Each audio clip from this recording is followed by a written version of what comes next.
মেথি শাকগুলো এভাবে বেছে নিয়েছি, এখন ধুয়ে নেব। 2 আটি মেথি শাক আছে, ভালো করে ধুয়ে নেব।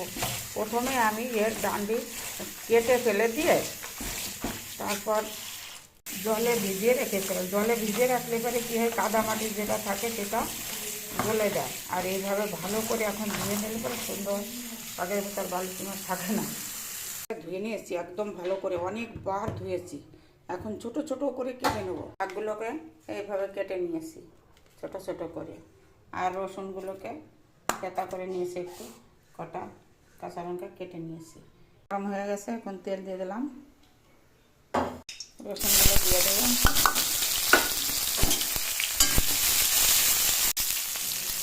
দিয়ে কাঁচা লঙ্কাগুলো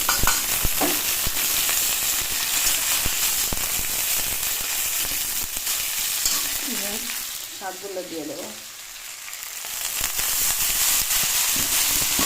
আগে লবণ হলুদ বুঝে দিতে হবে, কারণ শাক অনেক দেখা যায় অল্প হয়ে যায়, সেই বুঝে শাকে কম লবণ দেবো।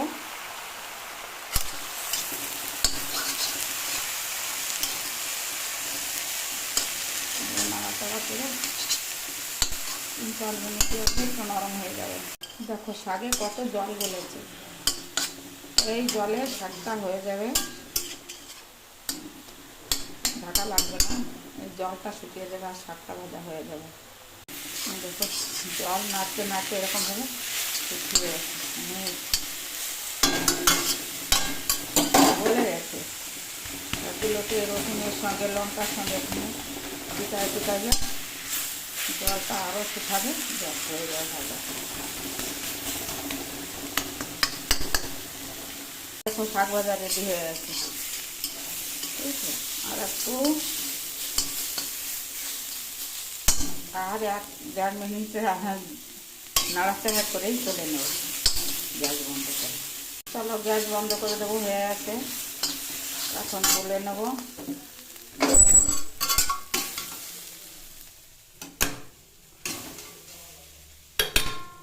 দুপুরবেলা ভাতের সঙ্গে খাওয়ার জন্য মেথি শাক ভাজাটা রেডি হয়ে গেল।